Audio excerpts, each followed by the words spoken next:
বদৰুদ্দিন ৰাজবল ডাঙৰীয়াক ইয়াত আপোনাৰ BJPক ভোট নিদিয়ে, তেওঁলোকক পৰাস্ত কৰিব। AUDFৰ ভোট নাইকিয়া হ'ব।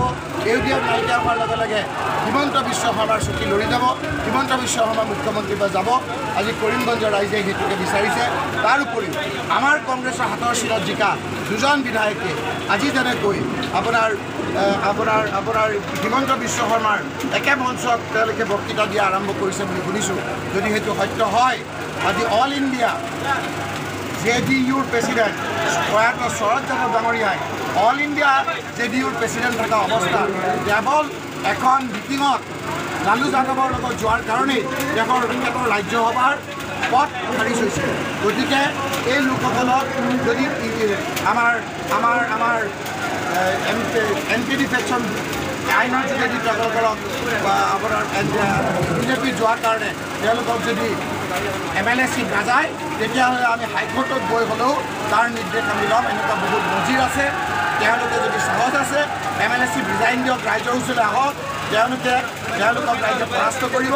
সেইকাৰণেই বিধানসভাত তেওঁলোকে কংগ্ৰেছৰ বিধায়ক ইয়াত আহি হিমন্ত বিশ্ব শৰ্মাৰ পিছে পিছে ঘূৰি ফুৰে। এই কথাখিনি ৰাইজে অসন্তুষ্ট হৈছে। এই দুজনৰ কাৰণে আপিৰ শশী চৌধুৰীক ৰাইজে বেছিকৈ জিকাব আৰু হিমন্ত বিশ্ব শৰ্মাক এইবাৰ পৰাস্ত কৰিব। দাদা, আৰু এটা বিষয়, ইতিমধ্যে হিমন্ত বিশ্ব শৰ্মা কৰিমগঞ্জত আহি কৈছে কংগ্ৰেছত ভোট দি লাভ নাই, যিমান কংগ্ৰেছে জিতিব তেওঁলোকে BJPত যাব। সেইটো লৈ আপুনি কি ক'ব? তেওঁ নিচিনা বুলি ভাবিছে চবতে। তাত যে ৰকিবুল হুছেইনো আছে তেওঁলোকে গম পোৱা নাই। তেওঁ ভাবিছে যে তেওঁ ক্ষমতাৰ পিছে পিছে ঘূৰিছে। এই হিমন্ত বিশ্ব শৰ্মাই নৰেন্দ্ৰ মোদী ডাঙৰীয়াক বিভিন্ন কৌতুহলেৰে সমালোচনা কৰিছে। আজি সেইজন মুখেৰে আকৌ তেওঁ প্ৰশংসা কৰে। তেওঁ চবকে আপোনাৰ নিজে হিমন্ত বিশ্ব শৰ্মা বুলি ভাবে। কিন্তু এইবাৰ কেন্দ্ৰতে কংগ্ৰেছৰ চৰকাৰ হ'ব, বিৰোধী ঐক্যমঞ্চৰ লগত মিলি ইয়াতে তেখেতক উজনি অসমত পঢ়ুৱাব, নামনি অসমত হাৰিব, মধ্য অসমত হাৰিব। আমাৰ বৰাকভেলীত 15টা চিট আছিলে, ডিলিমিটেশ্যনৰ যোগেদি 13টা সমষ্টি কৰিলে। গতিকে তেখেতক সকলোৱে বেয়া পাইছে। বিশেষকৈ ভাতৃ সংখ্যালঘু লোকসকলে বেয়া পাইছে, ধৰ্মীয় সংখ্যালঘু লোকসকলে বেয়া পাইছে। উজনি অসমত আপোনালোকে দেখিলে বৰুণ গগৈ জিকিব, আপোনালোকে দেখিছে যে ডিব্ৰুগড়ত বীৰেন জ্যোতি গগৈ জিকিব, নগাঁৱত প্ৰদীপ বড়োলৈ জিকিব, ইয়াত আপিৰ শশী চৌধুৰী জিকিব আৰু ধুবুৰীত ৰকিবুল হুছেইন জিকিব।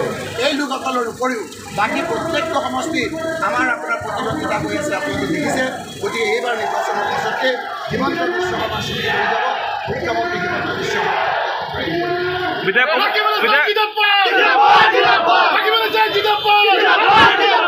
আৰু এটা ব্যাপাৰ, চৰাচৰি আপোনাক কৈছে যে মানে আপুনি জিকিলে অসমৰ জন্তুবিলাক সুৰক্ষিত থাকিব, এনেকৈ ক'লোৱে নহয়। মই তেওঁ মোক সেই সময়ত চিঠি দিছিলে যে মই এইখিনি ৰক্ষা কৰিব পাৰিম। কিয় ৰক্ষা কৰিব পাৰিব সেই কথাটো তেওঁলোকে জানিছে। আৰু মই তেতিয়া কৈছিলোঁ যে অসমত এজনে মানুহ আছে যিজনে এইখিনি কাম কৰিব পাৰিব, কাৰণ তেওঁলোকে আপোনাৰ এই ঘটনাবিলাক কৰি আছিল বুলি মই প্ৰমাণ সহকাৰে দিছিলোঁ।